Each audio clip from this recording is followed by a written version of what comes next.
Je suis beaucoup occupé de l'erreur. J'ai écrit même un texte à ce sujet, dont un éloge de l'erreur, paru il y a près d'une trentaine d'années, dans un ouvrage collectif qu'on va pouvoir trouver aux éditions du Lierre et du Coudrier, avec Alain Kieser et Anne Rose. Mais savoir quand on se trompe, une question que j'ai parfois posée dans mes cafés philo, comment sait-on qu'on fait une erreur?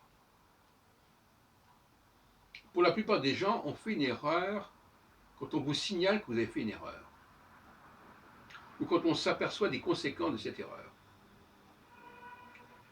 Mais en réalité, les gens les plus évolués sont capables eux-mêmes de se rendre compte de leurs erreurs, avant même qu'elles ne produisent leurs effets négatifs, et avant même qu'on le leur signale.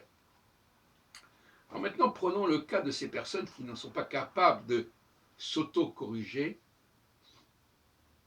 et de repérer leurs propres erreurs, sinon par des conséquences, par la pratique.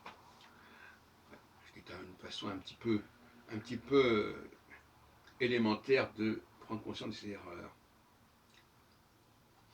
Eh bien, il y a deux catégories. D'une part, il y a ceux qui reconnaissent leurs erreurs, mais pour reconnaître ses erreurs, il faut quand même avoir un peu conscience de ses erreurs. Il faut se douter qu'on fait une erreur, surtout quand on fait une faute. Alors l'erreur et la faute, c'est pas la même chose. Comme une faute, c'est-à-dire que je sais que je fais quelque chose d'interdit, qui est toléré à la limite. Et donc dans ce cas-là, je sais qu'à n'importe quel moment, quelqu'un peut manifester une réaction contre ce comportement. J'en ai déjà parlé d'ailleurs. Et alors il y a ceux qui sont incapables de s'auto-corriger, mais qui aussi sont incapables d'accepter qu'on les corrige. Alors ça devient un petit peu névrotique dans ce cas-là.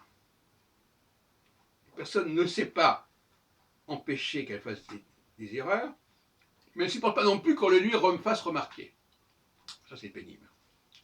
Et souvent, la thérapie de notre café philo McDo, c'est que les gens acceptent qu'on leur fasse remarquer leurs erreurs, alors que beaucoup de gens s'y refusent.